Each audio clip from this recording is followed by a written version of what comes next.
Breaking న్యూస్తో మీ ముందుకైతే వచ్చాను. ముఖ్యంగా చూసుకున్నట్లయితే హిందూ మహాసముద్రంలో అల్పపీడనం అయితే ఏర్పడడం జరిగిందనమాట. ఇది మీరు చూసుకోవచ్చు. ఇక్కడ హిందూ మహాసముద్రంలో ఒక అల్పపీడనం అయితే ఏర్పడింది. అయితే దీని ప్రభావం అనేది ఎంతవరకు ఉంటుందనేది ప్రజెంట్ అయితే ఇప్పుడైతే దీని ప్రభావం ఎటువంటి ప్రభావం అయితే ఉండదన్నమాట. సో దీని గమనం బట్టి చూసుకున్నట్లయితే ఇది ఇలా శ్రీలంక నుంచి ఇలా తమిళనాడు వరకు కూడా వచ్చే అవకాశాలు అయితే ఉన్నాయని చెప్తున్నారు. అయితే దీనికి సంబంధించి పూర్తి సమాచారం ఇంకా రావడానికి మనకి 4 రోజులు టైం పట్టే అవకాశం అయితే ఉంది.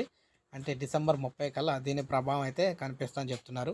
ఈ అల్పపీడనం అనేది ప్రజెంట్ అయితే మనకి శ్రీలంకకు దూరంగా ఏర్పడడం అయితే జరిగిందనమాట. సో ఈ నేపథ్యంలో చూసుకున్నట్లయితే దీని ప్రభావం అనేది మన ఏపీ, తెలంగాణ మీద అయితే కొంతవరకు ఉండే అవకాశాలు కూడా కనిపించట్లేదు. సో మనకు చూసుకున్నట్లయితే రానున్న 24 గంటల్లో కూడా వాతావరణంలో ఎటువంటి మార్పులు అయితే లేవన్నమాట. మేఘావృతం ఉండే ప్రాంతాలు కూడా చాలా తక్కువ అయితే ఉన్నాయి.